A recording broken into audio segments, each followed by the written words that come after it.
I don't know about being set apart from them, man. I love being in community with other great actors and artists, and I've been fortunate to do that. To get a chance to work with some of the greats over the years. In terms of process, I tend to be uh, pretty rigorous, but also flexible, right? Like the training that I have is one in which, like, I have a lot of different kinds of tools, and so depending on what the role is, I feel like I have a lot of resources at my disposal, which is great.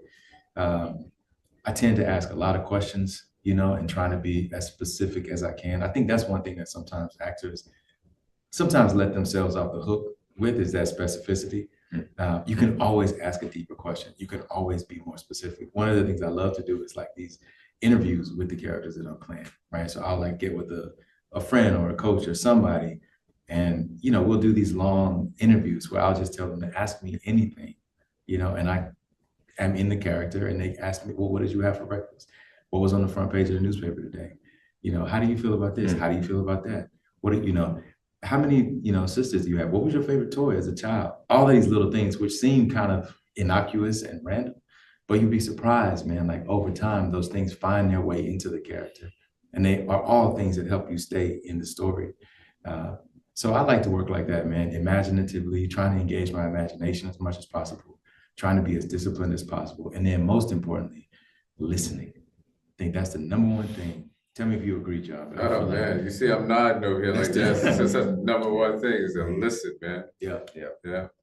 I think you didn't ask me this question, but I think in the basement scene, you see an example, a extraordinary example of great listening.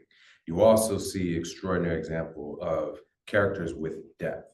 You can see what they're doing on the surface and understand that, as he's saying, they are so much more inside. There's no superficial surface acting anywhere in this film. These artists engage this at the deepest level. I was telling folks last night, I think for those folks who don't understand acting, we think, oh, you give somebody a script and they pretend.